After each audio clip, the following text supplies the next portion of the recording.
Hi, I'm Mark Laframboise. I'm the adult book buyer here at Politics and Prose. And I'm Lissa Muscatine, one of the co-owners of Politics and Prose. And I just want to say this is one of the most fun things that Mark and I do all year. If I can speak for you, I always love doing this with you. So I'm glad that we're back for 2021, as crazy as 2021 has been. Anyway, what we like to do is just tell you about books that we liked. They're not necessarily the best books or the best-selling books, but they're really good books. And Mark is going to take care of talking about fiction, and I will tell you about some of my favorite nonfiction of 2021. So, Mark, why don't you start? Yeah, sure. The Cloud Cuckoo Land by Anthony Doerr is one of my favorite books of the season. Maybe my favorite book of the season. If I tell you what it's about, you're going to think it's crazy. But it's set in 3 distinctly different time frames. And the thing that links them all together is this manuscript called Cloud Cuckoo Land. It begins by telling the story of a young girl during the siege of Constantinople, and she comes upon these ancient scrolls, and then we flash forward to the present day, and a Korean War veteran is teaching this play to a group of middle school students. Then we flash even further ahead into the future, and there's a girl on a spaceship going to colonize another planet. And all 3 of these stories, set in wildly different periods in history, are all tied together by this manuscript, the Cloud Cuckoo Land story. It's really a transporting story. And like I said, just a bald description of it makes it sound profoundly crazy. But it really, really works. You know, and Anthony Doerr is such an accomplished writer. He wrote All the Light We Cannot See, which was incredible, winner of the Pulitzer Prize. By the way, I just saw Barack Obama's list of his favorites, and it's on there. Yeah, it's on there. So you've got good company, Mark and Barack Obama. So yeah, he had a lot of books on his list. He had a lot of books on his list. I'll tell you about, start off with nonfiction with a book that I have to admit I probably wouldn't have picked up had I not known the author. It's called Mercury Rising. It's about John Glenn and the Mercury space event that was really at the height of the Cold War, when the U.S. and the Soviet Union were in a huge race to conquer space. And it was really about power disposition during the Cold War. But I did pick it up because the writer, Jeff Shesol, is someone I know well and actually worked with years and years ago. He was a cartoonist in college, a nationally syndicated cartoonist, so he has a tremendous sort of visual eye, an artist's eye. He was a speechwriter in the White House in the Clinton administration, and then he founded the biggest, best Democratic speechwriting firm in town called West Wing Writers. And he's written a bunch of really great books of narrative nonfiction. And this is just fantastic. He is such an exceptional storyteller, and he also had tremendous access to documents that had never been seen and to people who knew the astronauts who were part of the Mercury program. And it really just is a fantastic study of characters, of historical context, and of an era. And I just highly, highly recommend it. Mercury Rising. Nice. Yep. I also want to recommend Our Country Friends by Gary Shteyngart. I like Gary Shteyngart a lot. He cracks me up. And this is no exception.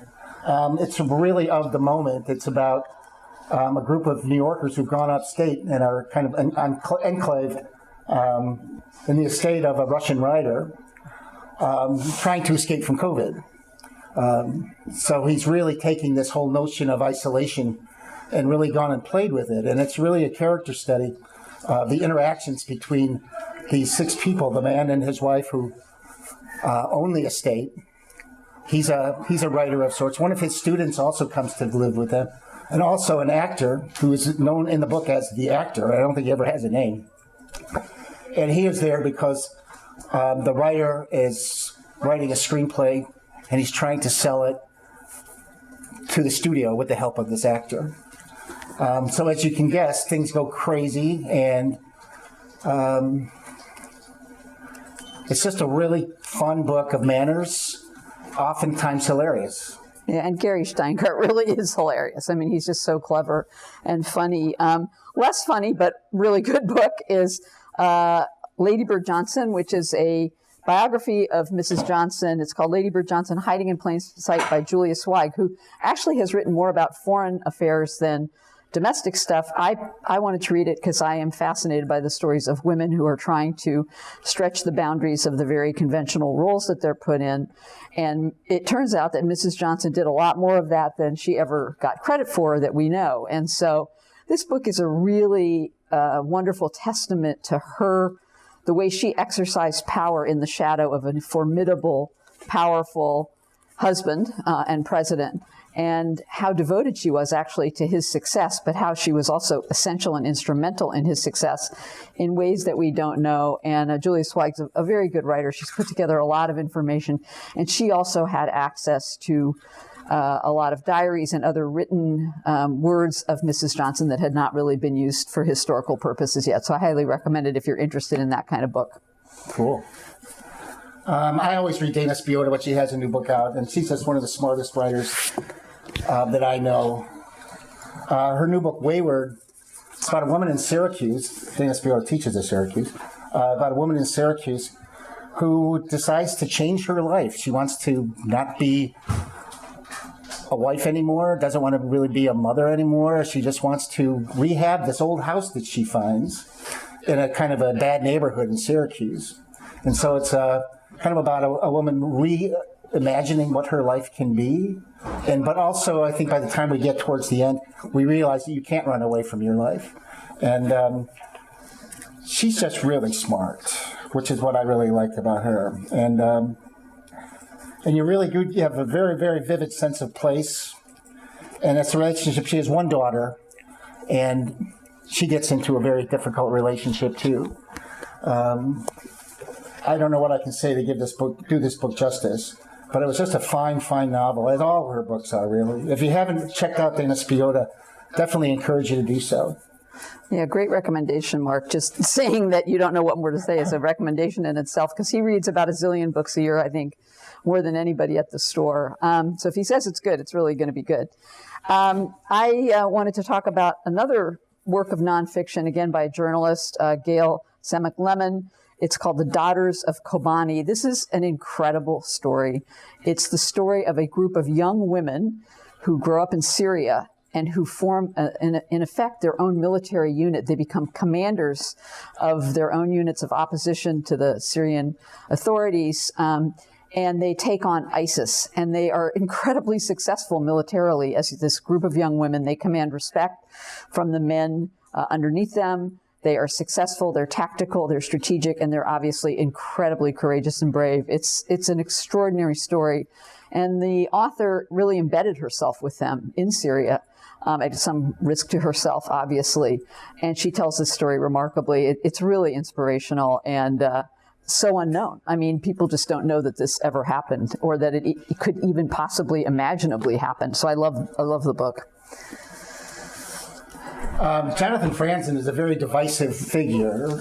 People love him, people hate him.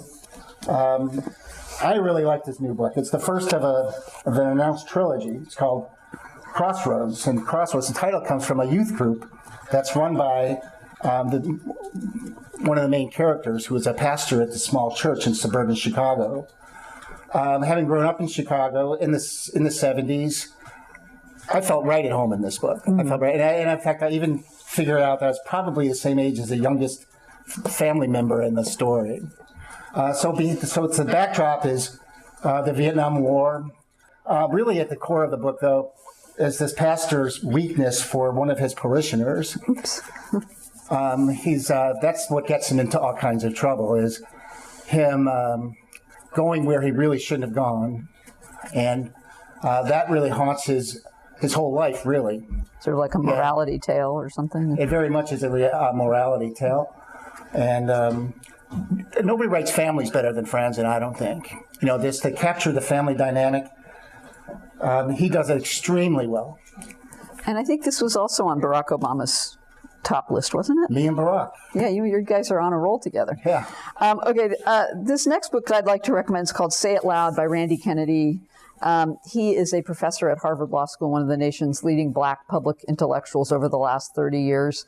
I actually have known him for a really long time. He's a sort of self-proclaimed curmudgeon. He's a contrarian. He often will take unpopular positions on issues, but he's really brilliant, and he's a great writer. This is a collection of, I think it's 9 of his most important, influential essays of the last 30 years. And they're very smart.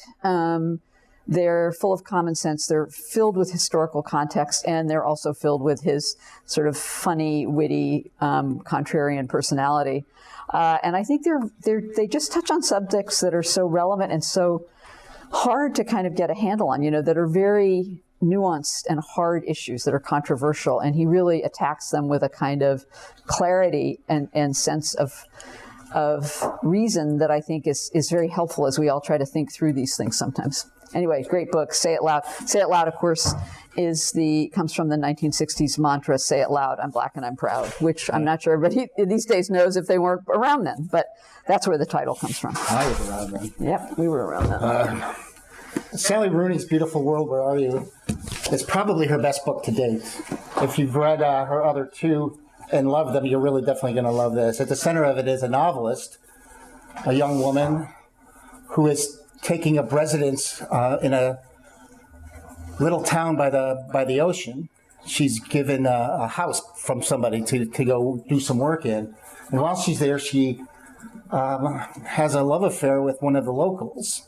And he is kind of a crude, like a warehouse worker or something, and she runs in intellectual circles. It seems like the most unlikely match. It's also her friend, her very good friend, who is working in a literary journal. And we have a lot of back and forth between these two. And like any Sally Rooney book, it's the conversations that are just magical. And they really just range in subject matter. And it's an absolutely beautiful book. If you like normal people or conversations with friends, this is something that you definitely want to read. Oh, thanks, Mark. That's a great recommendation, too. And my next recommendation is a book called Awakening. And this is, again, a very political book. It really is, it's terrific. Rachel Vogelstein and Meighan Stone both are among the really top thinkers about global women's rights. And what they've done is assess the Me Too movement in 7 countries around the world, where the Me Too movement took root, often against incredible odds and extremely unlikely places. And they really try to kind of catalog what were the commonalities? Why was Me Too possible in some of these even very oppressive, tyrannical, sexist societies? And they come to some conclusions about that. They also warn of a terrible backlash that's taking place, not just there, but as we know, in the United States as well, against women who kind of get out of their lane and demand protection and rights and security. They're both really, really smart, thoughtful writers. It's very clear. The women that they profile are also just like the daughters of Kobani that I mentioned a minute ago. These women are just so inspirational. The risks they take, the courage they show, the willingness they have to go to whatever lengths they need to assert their rights in the face of, potential death or exile or imprisonment or the kinds of things that happen to women who don't behave in some societies.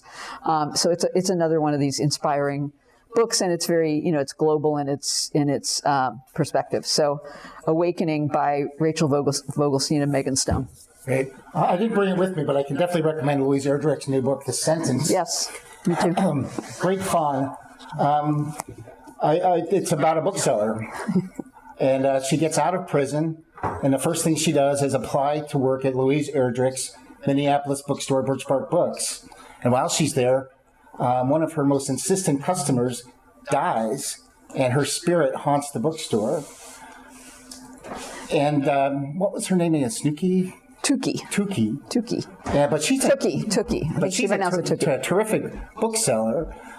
She's read everything, and if you like, good books about literary subjects. In fact, it plays it really close to the present day. They're in Minneapolis when the whole George Floyd thing goes down.